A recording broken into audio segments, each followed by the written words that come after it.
Мәйітхананың іші өлім мен мәйіт сақтайтын сұйықтықтың өткір иісіне тұнып тұрды. Мен темір үстелдің жанында қатып қалдым. Қолдарымның дірілі кәріліктен емес, ішімде 30 жыл бойы көміліп жатқан бір суық күштің оянғанынан еді. Ақ жамылғының астында 17 жасар Ерасыл жатты. Мені немерем. 5 жыл бұрын қызым Айбике дерттен қайтқан соң қолымда қалған жалғыз тұяғым еді. Мәйітті тануыңыз керек, деді дәрігердің дауысы ешқандай сезінсіз шығып. Ол мұндаған өлікті көрген жан. Ол үшін бұл тек қағаз бен қол қою ғана. Мен басымды изедім. Ол жамылғын ашты.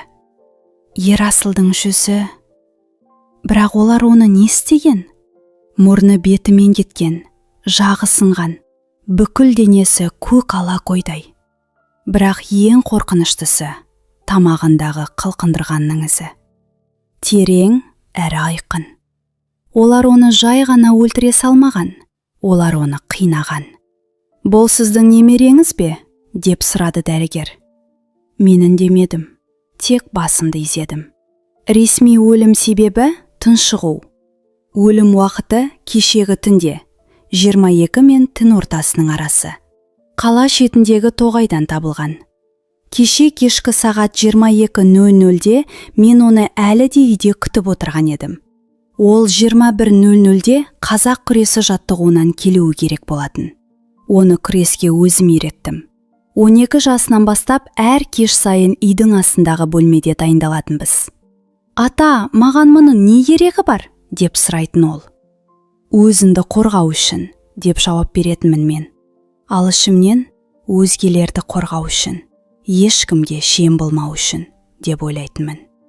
Бірақ мен оны қорғай алмадым. Мәйітті кім тапты? Деп сұрадым мен. Дауысым бөгде, темірдей суық шықты. Ит серуендетіп жүрген жергілікті тұрғын. Тәртіп сақшылары оқиға орнына кетті. Тәртіп сақшылары? Мен еріксіз мысқылмен күлдім. Дәрігер маған мазасыздана қарады. Ештеңе емес, оны мен омаша қалуыма бола ма? Дәрігер сәл бөгелді де басын изеп шығып кетті. Есік ақырын жабылды. Мен Ерасылмен жалғыз қалдым. Оның мұздай маңдайына қолымды қойып, көзімді жұмдым да өткенді еске алдым. Осыдан 3 күн бұрын Ерасыл үйге соққы жеп келген еді. Ерні жарылған, көзінің асты көгерген. Не болды деп газетімді тастап орнымнан тұрдым. Ештеңе емес, ата. Жаттығуда құлап қалдым. Ерасыл. Мен оның көзіне тура қарадым. Оның өтірік айтып тұрғанын көрдім. Сені кім ұрды? Ол жұдырығын тиді. Ешкім. Шынымен құлап қалдым. Құлыным, мен сені жөргегіңнен білемін. Өтірік айта алмайсың. Кім істеді? Ол ауыр күрсінді. Осы ауданның жігіттері. Ескі қойманың жанында жүретіндер. Мен ол жігіттерді білетінмін. Жергілікті бұзақылар. Арам істермен айналысатындар. Олардың басшысы Көкбөрі деген лақап аты бар Оңал. Оның 30-ға таяп қалған жасы бар. Бұрын 3 рет істі болған. Бірақ әр кез судан таза шығып кетеді. Неге? Өйткені оның артында жергілікті полиция бөлімінің бастығы майор Сұңқартыр. Олар не қалады? Олардың тобына қосылуымды талап етті. Сен мықты жігітсің, біздің қатарымызда болуың керек еді. Мен бас тартқанда, мен оның иығынан мықтап ұстадым. Оларға енді жолама, естідің бе? Аулақ жүр. Ата, мен олардан қорықпаймын. Бұл қорқу туралы емес, балам. Бұл амандық туралы. Маған уәде бер. Ол басын изеді. Бірақ мен оның көзінен өзіне тән қайсарлықты көрдім. Дәл анасы Айбигедей алған бетінен қайтпайтын еді. Ал арғы күні сенбіде мен кешкі мектепте әдебиет пәнінен сабақ беріп жүргемін.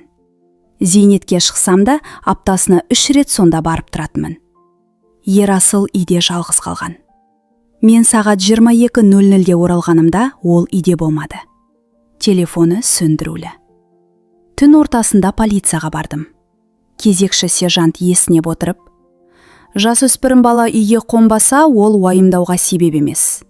Мүмкін бір қыздың қасында қалған шығар деді. Мені немеремнің қызы жоқ. Ол кешігетін болса әрқашан хабарлайды. Таңертең келеді, көресіз. Мен іздеу салуды талап етемін. Ақсақал, біз ресми түрде 48 сағат өтпейінше іздеу бастай алмаймыз. Ереже солай. Сенің ережең құрысын. Мен бұрылып шығып кеттім. Пайдасыз. Түні бойы өзім іздедім. Бүкіл қаланы аралап, ол болуы мүмкін саябақтарды, стадионды, достарының үйін түгел шарладым. Ештеңе таппадым. Ал таңертең маған қорықпастан қоңырау шалып, мәйітханаға келіңіз, деді. Мен оның маңдайынан қолымды алдым. Кешір мені, құлыным, деп сыбырладым. Кешір, сақтай алмадым. Есік ашылды. Ішке форма киген адам кірді. Майор Сұңқар. 45-тер шамасындағы, іші шыққан, жанары суық адам. Арыстан ақсақал, деді ол. Қайғыңызға ортақпын. Мен оған қарадым, бірақ ештеңе демедім. Біз тергеуді бастап кеттік. Куәгерлерді сұрастырып жатырмыз. Қандай куәгерлер? Деп сөзін бөліп жібердім. Оны кім тауыпты? Ит серуендетіп жүрген адам. Сонымен болды. Әзірге басқа куәгер жоқ. Бірақ біз жұмыс істеп жатырмыз. Жұмыс істеп жатырсыз ба? Деп қайталадым мен. Майор, сіз көкбөрі дегенді білетін боларсыз? Оның жүзі сәл селк ете қалды. Оңалды ма? Білемін. Не болыпты? 3 күн бұрын оның адамдары немеремді ұрып соққан. Өз қылмыстық топтарына қосылуды талап еткен. Сізде дәлел бар ма? Немерем өз айтқан. Бұл дәлел емес, бұл жай ғана сөз. Демек, сіз одан жауап алмайсыз ба? Сұңқар ауыр күрсінді. Арыстан мырза, мен сізді түсінемін. Қайғы жамылып отырсыз. Бірақ біз дәлелсіз адамды айыптай алмаймыз. Оңалдым өткені бұлыңғыр болғанымен, қазір ол көлік жөндеу орталығында ресми түрде жұмыс істейді. Оның сол түні жұмыста болғаны туралы айнымас дерегі бар. Қандай дерек? Ол түнгі ауысында болған куәгерлер бар. Әрине, сатып алынған куәгерлер. Ал сіз білесіз бе, майор? Дедім мен бәсең дауыспен. Сол оңалдың жасөспірімдер арасында арам шөп таратып жүргенін? Сізде қылмыс туралы қандай да бір дерек болса, арыз жазсаңыз болады, деді Сұңқар. Мен жазып беремін, дедім мен оған тіке қарап. Ал сіз оны үстелдің тартпасына салып қоясыз. Бұл ауыр айып, бірақ бұл ащы шындық. Біз бір-бірімізге ұзақ қарап қалдық. Ол бірінші болып шанарын тайдырды. Мен немереңіздің өліміне кінәліні табу үшін қолдан келгеннің бәрін істеймін, деді ол нық дауыспен. Бірақ сізден өтінерім, тергеу ісіне араласпаңыз. Өз бетіңізше үкім шығарып, заңнан аттаушы болмаңыз. Мен мысқылмен жымидым. Мен ескі әдебиет пәнінің мұғалімімін. Менің қолымнан не келеді? Ол маған мұқият қарап қалды. Сөзге қарағанда, сіз бұрын әскерде болған көрінесіз. Көпшілік сияқты әскер қатарында борышынды дедім. Нақты қай жерде? Әр жерде. Ауғанстан, Шешенстан. Қандай әскер түрінде болдыңыз? Кәдімгі жаяу әскер. Ол маған сенген жоқ. Мұны жанарынан байқадым. Бірақ қазбалап сұрамады. Не де болса, бұл істі бізге қалдырыңыз. Өзіміз реттейміз. Ол шығып кетті. Мен немеремнің мәйітінің жанында жалғыз тұрдым. Кәдімгі жаяу әскер. Я, соңғы 30 жыл бойы осылай деп айтып келемін. Өйткені шындықты ешкімнің білуіне болмайтын еді. Ал шындық мынадай болатын. Мен барлау басқармасының ББ арнайы жасағында қызмет еттім. 23 жасынан 53 жасыма дейін, тура 30 жыл. Ауғанстан жерінде 84 жылы болдым, Шешенстан жерінде 95 жылы болдым. Одан бөлек ешкім ешқашан естімеген ондаған құпия жорықтар. Грузия, Сүрия, картада аты жоқ мекендер. Мен адамды тез, дыбыссыз, әрі тиімді жоюды үйрендім. Тірі қалуды үйрендім. Көлеңкеге айнауды үйрендім. Сосын бәрінен жалыққан соң, тыныш өмір сүргім келгендіктен демалысқа шықтым. Мұғалім болдым, үйлендім. Қызым Айбике дүниеге келді. Кейін немерем Ерасыл туды. Мен ішімдегі сол жауынгерді мәңгілікке көмдім деп ойлап едім. Бірақ олар оны өздері оятты. Жаназа 3 күннен кейін болды. 20 шақты адам келді. Мектептегі әріптестерім, Ерасылдың достары мен күрес бапкері. Мен табыттың жанында тұрып, молданың оқыған дұғасын тыңдадым. Бірақ сөздер құлағыма кірмеді. Ойым мүлдем басқа жақта еді. Жаназадан кейін үйге оралдым. Бос қалған үй. Әр жерде Ерасылдың заттары жатыр. Кіреберістегі сөмкесі, аяқ киімі, үстелдегі оқулықтары. Мен 2-ші қабатқа көтеріліп, оның бөлмесінің есігін аштым. Төсегі жинаулы. Ол әрқашан төсегін әскери тәртіппен жинайтын. Оны мен үйреткенмін. Тәртіп ұсақ түйектен басталады дейтінмін мен.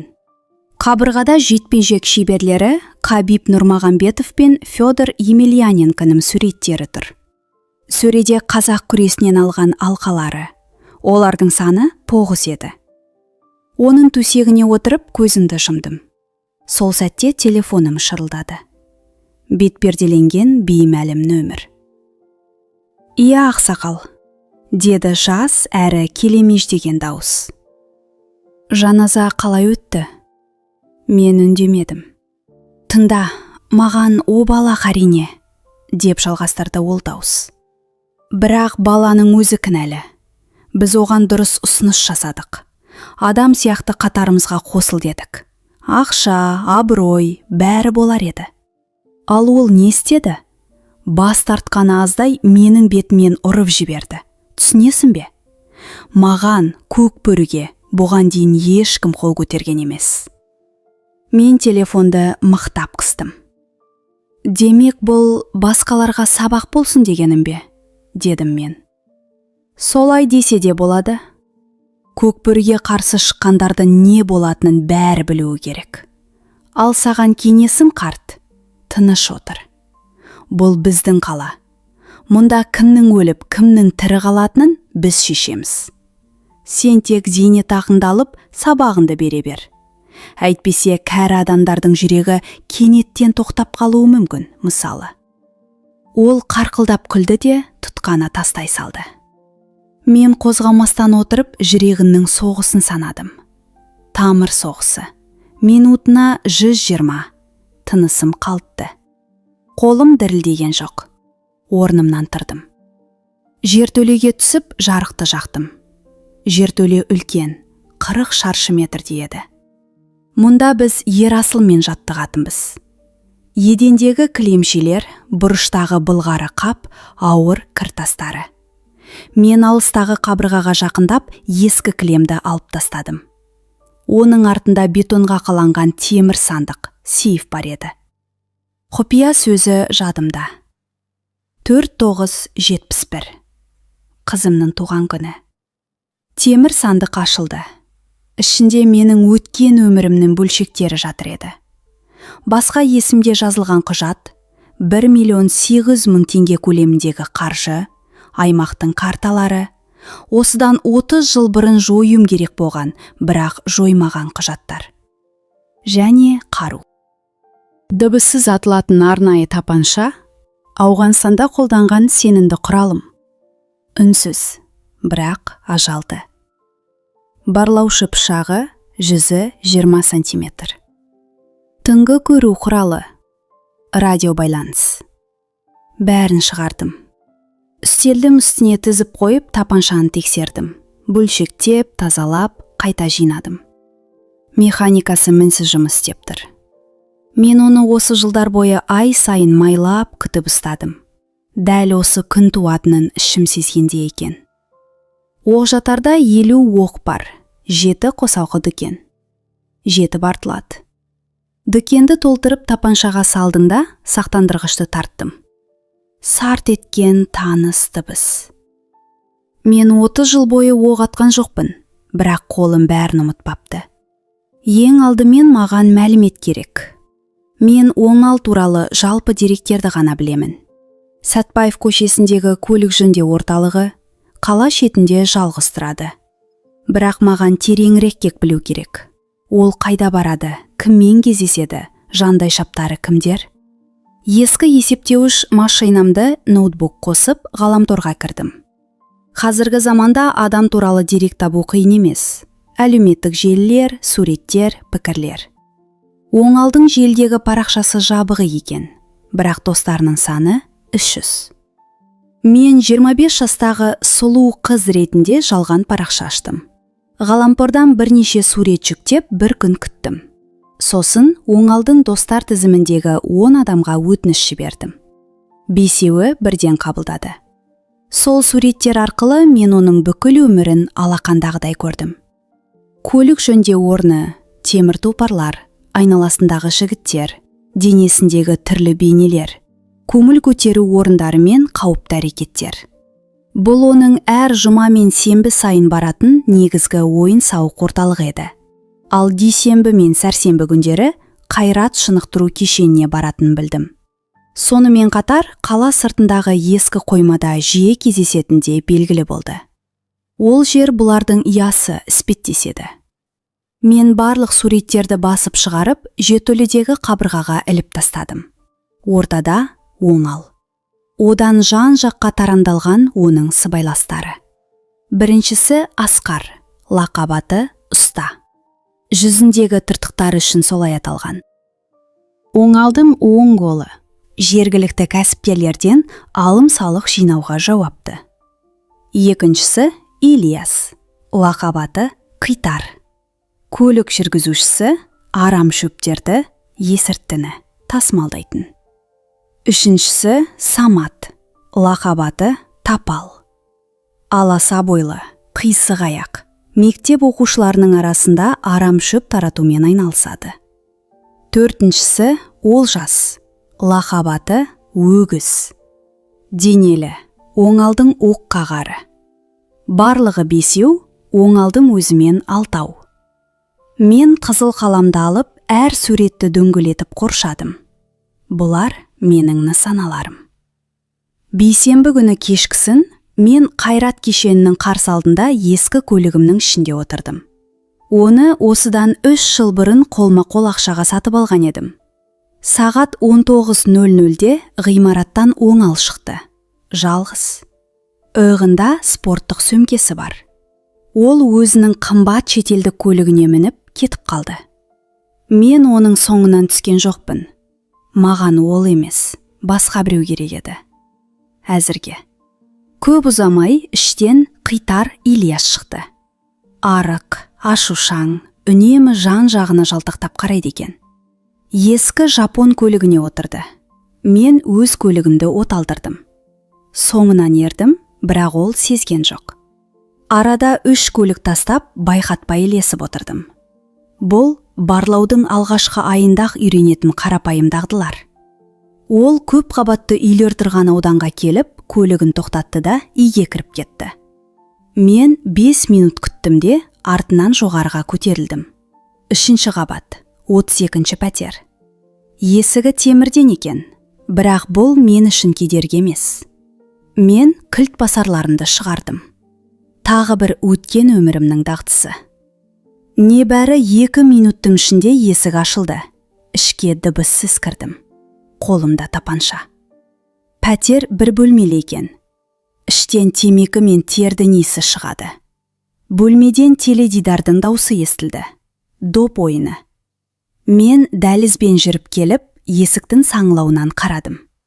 Ильяс маған арқасын беріп, сәкіде отыр екен. Қолында сусыны бар. Экранда ойын жүріп жатыр. Мен ішке кірдім. Ол аяқ дыбысын естіп жалт бұрылды. Сен кімсің? Мен оның самайынан тапаншаның сабымен періп жібердім. Ол есінен танып, сәкінің үстіне құлады. Мен байламшаларды шығарып, оның қолын артына қайырып, аяғын қоса байладым. Аузын жабысқақ таспамен бастым. Сосын оның ес жиғанын күттім. Ол көзін ашқанда жанарынан қорқыныш көрдім. Айқайлағысы келді, бірақ аузындағы таспадан тек ыңырсыған дыбыс шықты. Мен оның қарсы алдына орындыққа отырдым. Айқайлама, дедім жаймен ғана. Оның пайдасы жоқ. Қабырғалар қалың, көршілерің үйде емес. Ол қатып қалды. Мен саған сұрақ қоямын, сен жауап бересің. Өтірік айтсаң, өлесің. Түсінікті ме? Ол басын изеді. Жақсы. Мен оның аузындағы таспаны сылып алдым. Ол ауырғаннан селк ете қалды, бірақ дыбыс шығармады. Менің кім екенімді білесің бе? Деп сұрадым. Ол маған қарады. Алдымен түсінбей тұрды, сосын таныды. Сен сол баланың атасысың. Дұрыс, тыңда. Бұл мен емес, менің қатысым жоқ. Бәрін істеген көкбөрі. Білемін, бірақ сен де сонда болдың. Жоқ, Алланың атымен ант етейін, мен болған жоқпын. Мен тапаншаны оның тізесіне тіредім. Өтірік айтпа. Шынымен айтамын, басқалардан сұрашы. Омал тек өзі мен ұстап баратынын айтқан. Мен шынымен... Мен шіріппені бастым. Сарт етті, оқ шықпады. Ол баж ете қалды. Мен оның аузын қайтадан таспамен басып бастадым.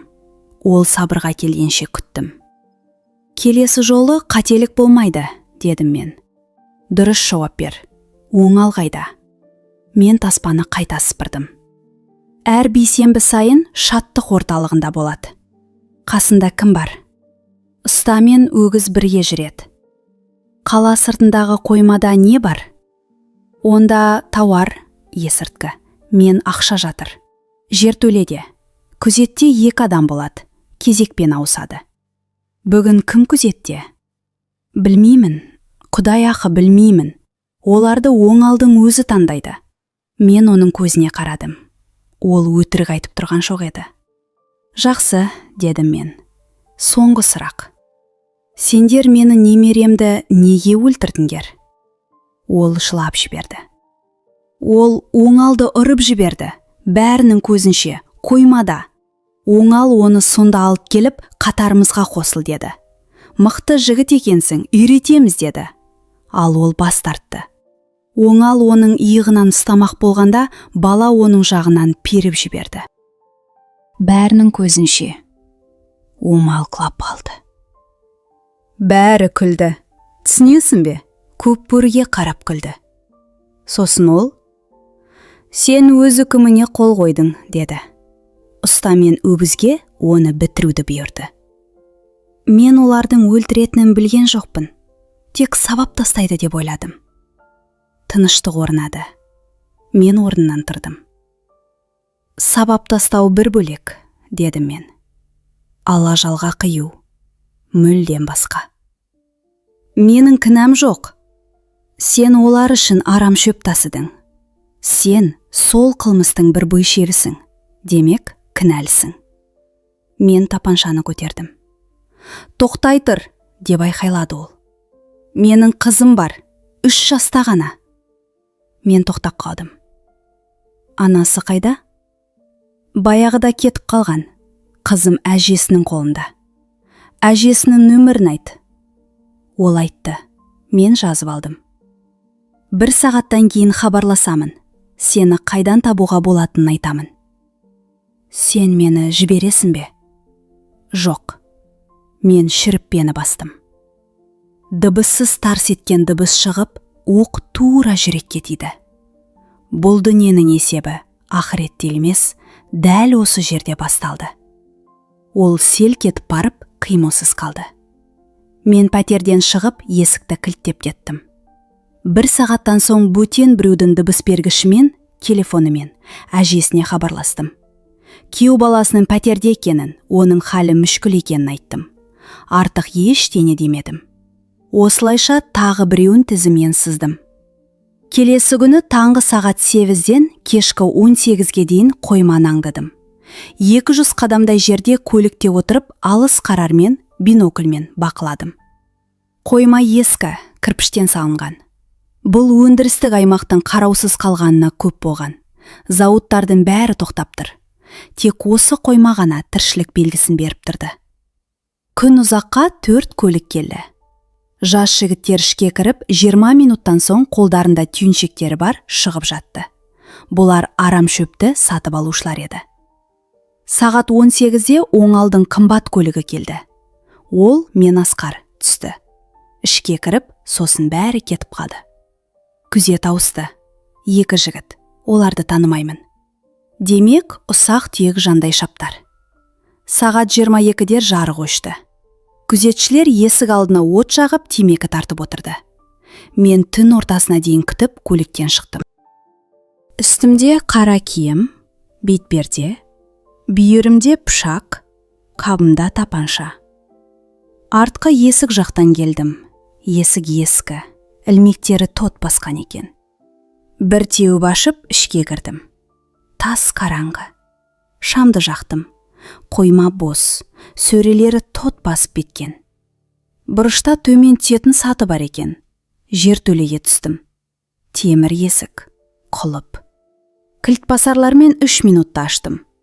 Жертөле өте үлкен, жәшіктер тізілген, сөрелер толы. Бірін аштым. Түйіншектелген ақ ұнтақтар, арам шөттер, ондаған келі. Төрде үлкен ескі темір сандық, сейф тұр екен. Оны ашқан жоқпын, маған ақша керек емес.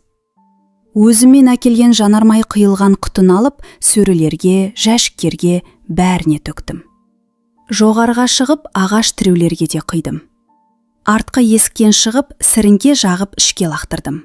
Өрт лап ете қалды. Артыма қарамастан көлікке беттедім. Артымда жарылыс болды. Қойма толықтай отқа оранды. 1 минуттан соң күзетшілердің айқайы естілді. Өртті сөндірмек болып жүгіріп жүр. Бекер әурешілік. Мен кетіп қалдым. Келесі күні қоймадағы өрт туралы хабар тарады. Тәртіп сақшылары онда арам шөп бар екенін білетін, бірақ оңал ауыздарын ақшамен басқандықтан үндемей келген еді. Енді ол тауарынан да, қаржысынан да айырылды. Оның ашуға мінетінін білдім. Бұл менің жоспарымның бір бөлігі еді. Сенбі күні кешкісін шаттық ойын-сауық орталығына келдім. Кәдімгі келуші сияқты киініп, бұрыштағы үстелге отырдым да бақыладым. Оңал 2-ші қабаттағы ерекше орында отыр екен. Қасында Асқар мен Олжас, өгіз бар. Олар күліп ойнап отырғанымен оңалдың мазасыз екені байқалады. Ол қойма мен Ілиястың, Қитардың өлімін біледі. Мұның кездейсоқ емес екенін түсінді. Әлдекімнің соғыс бастағанын сезді, бірақ кім екенін білмейді. Сағат 22-де ол орнынан тұрып шығуға беттеді. Соңынан ердім. Көлік тұрағында олар көлікке отырды. Оңал тізгінде, Асқар алдында, Олжас артында. Олардың артынан қала шетіндегі жекеменшік үйлер тұрғақан аймаққа дейін бардым. Бір үйдің алдына тоқтады. Бұл оңалдың үйі екен. 1 сағат күтіп жақын бардым. Үй 1 қабатты, қоршауы аласа, бағын шөп басқан. Қоршаудан асып түсіп керезеден сығаладым. Қонақ бөлмесінде үшеуі үстел басында арам су, арақ ішіп отыр. Оңал айқайлап жатыр. Асқар басын изейді, Олжас үнсіз. Қарымта қайтаруды жоспарлауда. Мейлі, жоспарлай берсін. Көлігіме оралып, кетіп қалдым. Дүйсенбі күні таңертең Асқарды көрдім. Үйінен жалғыз шығып келе жатыр екен. Мен жаяу жолмен оған қарсы жүрдім. Қолымда қалтама салып, жай ғана өтіп бара жатқан адам сияқты көріндім. Оған жақындағанда бір жылдам қимылмен пышақты қарнына сығып, жоғары қарай тарттым. Ол баж ете қалды. Мен аузын қолыммен бастым. Бұл ер асыл үшін, деп сыбырладым. Пышақты суырып алдым. Ол тізерлеп құлап түсті. Артыма қарамастан кете бердім. Артында тыныштық орнады. Бұрылып қарағанымда ол жаяу жолда қанға бөккен күйі жатты. Адамдар айқайлап жүгіре бастады. Мен бұрыштан айналып көлігіме міндім де кетіп қалдым. Кешкісін телефоным шырылдады. Тағы да сол беймәлім нөмір. Оңалдың ашудан қырылдаған дауысы естілді. Сен, кәрі, бұл сенсің. Мен үндемедім. Ильяс, Асқар, қойма, бәрі сенің ісің, мен білемін. Білесің, дедім мен сабырмен. Өзіңді тым ақылдымын деп ойлайсың ба, бұрынғы арнайы жасақ? Мені таба алмайды дейсің бе? Олай ойламаймын, сен мені тауып қойдың. Не қалайсың? Сені. Аздаған үзіліс болды. Мен сені азаптап өлтіремін, ажалды тілеп жалынатын боласың. Көрейік. Ертең түн ортасында. Теріскей беттегі ескі ағаш тілетін жер. Ол жерді білесің бе? Білемін. Тәртіп сақшыларынсыз, жалғыз кел. Егер олардың араласқанын сезсем, сен танитын адамдардың бәрін, мектептегі мұғалімдерді, достарынды, бәрін қырып тастаймын. Жалғыз барамын, дедім мен. Ол тұтқаны тастай салды. Сағатыма қарадым. Кездесуге дейін 24 сағат бар. Бұл уақыт жеткілікті. Ол ағаш тілетін орынның қараусыз қалғанына 15 жыл болған еді. Ескі цехтар, тот басқан жабдықтар. Бұл жер тасада тұрып шабуыл жасау, засада үшін таптырмас мекен еді. Мен мұнда сағат 22:00-де барлау жасау үшін келдім. Айналаны түгел шарлап, жасырынуға қолайлы 3 орынды анықтадым. Ескі цехтың төбесі, 2-ші қабаттың терезелері және жертіле. Көлікке оралып жабдықтарымды алдым. Түнгі көру аспабы, тапанша, пышақ, 3 оқ жатар және түтін шығарғыш құты. Сағат 23:50-де ішке беттедім. Айнала тас қараңғы. Аспан бұлтты, ай көрінбейді.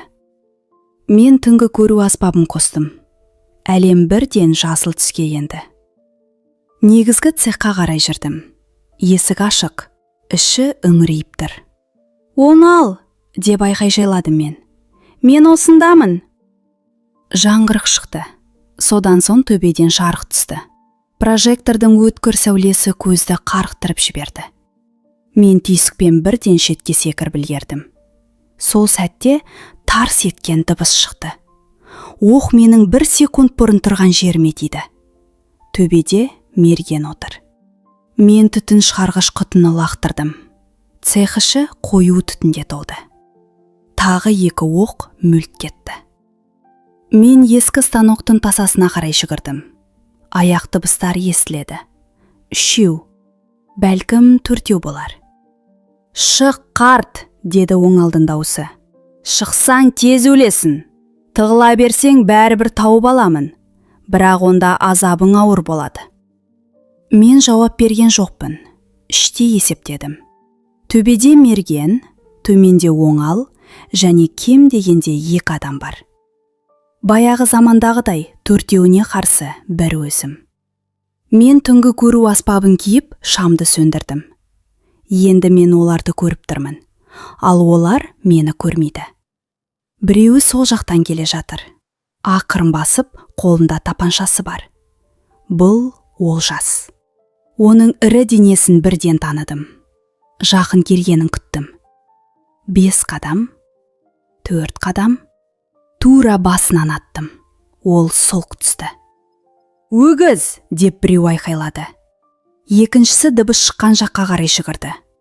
Мен оның кеудесіне оқ аттым. Бейтаныс жалдамалы жендет құлады. Енді 2 қалды. Оңал, мен, мерген. Мен сені өлтіремін, деп ақырды оңал. Естіп тұрсың ба? Өлтіремін. Ол көрінген жаққа оқ жаудыра бастады. Оқтар қабырғаға тиіп қаңғырлап жатты. Мен цехты айналып өтіп, көлеңке сияқты дыбыссыз жүрдім. Төбеге шығатын сатыны тауып, жоғары көтерілдім. Мерген шатырда жатыр екен. Оптикалық көздеуші бар мылтықпен төменге қарап жатыр. Мен артынан келіп пышақты тамағына соқтым. Жылдам әрі дыбыссыз. Ол селк етті де тындым болды. Мен оның мылтығын алып, оптик арқылы төменге қарадым. Оңал бағананың тасасына тығылып тұр. Нысанаға алдым, бірақ атқан жоқпын. Олай өлтіре салу тым оңай болар еді. Мен басқа жақтан төмен түстім. «Онал!» деп дауыстадым. Ол жалт бұрылып, оқты мүлт жіберді. «Адамдарың қайда?» деп сұрадым. «Бәрі келмеске кетті. Сен адам емессің?» «Жоқ, мен әкемін, атамын, мұғаліммін». Мен көлеңкенің ішінен шықтым. Ол мені көріп тапаншасын көтерді. Мен бірінші болып аттым. Тура қолынан. Тапаншасы жерге түсті. Ол қолын ұстап баж ете қалды. Мен жақындап бардым. «Сен менің немеремді өлтірдің», дедім мен. Ол небәрі 17 жаста еді. Алдында бүкіл өмірі бар болатын. «Ол өзі бастады, мені ұрды». «Ол өзін қорғады. Сен оны қылмыскер қылғың келді». «Мен оған ақша, абырой ұсындым». «Сен оған өзін сияқты арамза болуды ұсындың». Ол маған қарай түкіріп жіберді. «Онда мені өлтір, қане өлтір». «Өлтіремін», дедім мен. «Бірақ алдымен жауап бересің».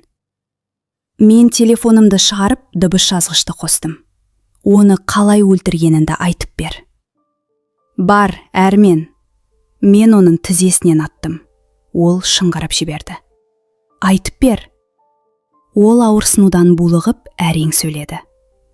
«Асқар оны ұстап тұрды. Ол жас ұрды. Мен өз қолыммен қылқындырдым». Ол ұзақ қарсыласты, сосын қимылсыз қалды. Біз оны тоғайға апарып тастадық. Неге? Өйткені ол мені бәрінің көзінше қорлады. Мені ешкім де қорлай алмайды. Ешкім. Енді мен қорладым, дедім мен де шүріппені бастым. Тура жүрекке. Ол құлады.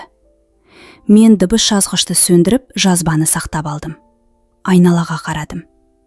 4 мәйіт, қаңыраған цех.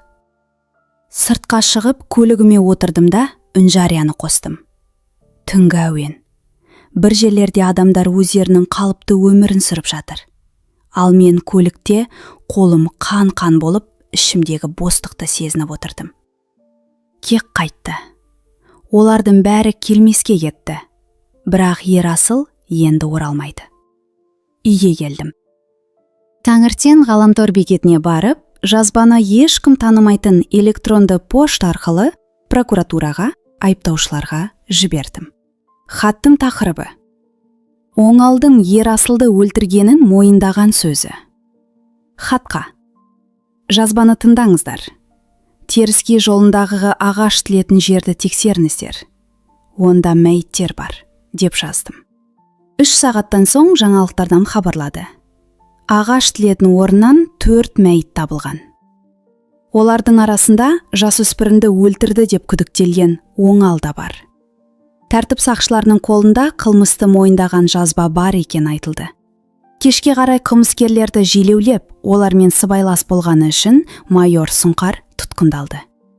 Бүкіл қала осы оқиғаны талқылап жатты. Қылмыскерлер өлді, жемқор сақшылар ұсталды. Бірақ мұны кім істегенін ешкім таппады. Арада 1 апта өтті. Мен үйде отырып Достоевскийдің «Қылмыс пен жаза» кітабын оқып отырдым. Раскольников бір идея үшін, болашақ үшін кемпірді өлтіріп, сосын ол кінәмен өмір сүре алмады. Мен 6 адамды өлтірдім. Мен де әділдік үшін істедім. Бірақ мен бұл жүкпен өмір сүре аламын. Өйткені мен мұны идея үшін емес, Ерасыл үшін істедім. Егер таңдау тағы түссе, мен дәл осы жолды таңдар едім. Кенет телефоным шырылдады. Бейтаныс номер. «Арыстан Ақсақал», деді ер адамның таныс емес дауысы. «Иә». «Менің есімім Батырхан. Мен Астанадан ұлттық қауіпсіздік қызметіненмін». Мен селк ете қалдым. Бізге сөйлесу керек. Кездесе аламыз ба? Не туралы? Сіздің өткен аптадағы қызметіңіз туралы. Тұтқаның арғы жағында тыныштық орнады. Келіңіз, дедім мен. Ол 1 сағаттан соң жетті. Қара түсті шетелдік көлікпен келіпті. Ішінен 35 жастардағы ер адам жалғыз өзі шықты. Үстінде ұқыпты ресми киім, мойынтарғыш. Мен есікті аштым. Төлетіңіз, дедім. Біз ас үйге барып жайғастық. Мен дереу шай демдеп алдына қойдым. Арыстан ақсақал, деп бастады ол сөзін. Біз сіздің не істегеніңізді білеміз. Не білесіздер? 1 аптаның ішінде 6 адамнан тұратын қылмыстық топты жалғыз өзіңіздің жойып жібергеніңізді. Дәлеліңіз бар ма? Саусақ іздері, бейне бақылау құрылғылары, куәгерлер, бізде бәрі бар. Онда неге мені тұтқындамайсыздар? Ол жымиды. Өйткені ресми түрде сіз жоқсыз. Ал оңалды өз сыбайластары өзара ерегісте өлтіріп кетті деп есептеледі. Мәлімдемеде осылай жазылады. Онда мұнда не үшін келдіңіз? Жұмыс ұсынуға ма? Мен оған тура қарадым. Жасыңыз 63-те болса да, деп жалғастырды ол сөзін. Сіз өзіңізден 2 есе жас, арнайы жасақ жауынгерінің қолынан келмейтін істі атқарып шықтыңыз. Сіздің қабілетіңіз бен тәжірибеңіз өте мол. Біз мұндай адамның көмегіне зәруміз. Мен зейнеттемін. Біз сіздің өткеніңізді жақсы білеміз. Барлау басқармасында 30 жыл қызмет еттіңіз. Ауғанстан, Шешенстан. Сіз тірі аңызсыз. Мен ескі мұғаліммін. Жоқ, сіз әрқашан болған адамыңсыз. Нағыз жауынгерсіз. Мен шайдан бір ұрттадым. Не ұсынасыз? Келісім шарт бойынша кеңесші болып жұмыс істеуді. Кейде сіз сияқты қабілет иесінің көмегі ауадай қажет болатын күрделі жағдайлар туындап тұрады. Біз хабарласамыз, ал сіз сол істі қолға алу алмауды өзіңіз шешесіз. Егер бас тартсам ше? Онда ештеңе де болмайды. Сабағыңызды беріп, жайыңызбен жүре бересіз. Біз сізге тиіспейміз. Мен ойланып қалдым. Маған ойлану керек. Әрине. Ол орнынан тұрып таныстыру қағазын ұсынды. Шешім қабылдағанда хабарласыңыз. Ол шығып кетті. Мен ас үйде жалғыз қалдым. Қолымдағы қағазға қарап отырмын. Қайтадан қауіпке толы қызмет пе? Әлде мектептегі сабақ пен кітаптарға толы тыныш өмір ме? Ерасылсыз қаңырап қалған мына бос үй ме? Мен орнынан тұрып терезеге жақындадым. Далада балалар доп уып, айқайлап, мәз-мейрам болып жүр. Ерасыл да доп тептенді жақсы көретін. Енді ол ортамызда жоқ. Бірақ басқа балалар бар. Олар амандық пен тыныштықта өсуі тиіс. Мен қолымдағы қағазға тағы бір қарадым да, дыбыс бергішімді алып, нөмірді тердім. Батырхан, дедім мен тұтқаны көтергенде. Бұл Арыстан. Мен келісемін. Алла жазса, бастайық.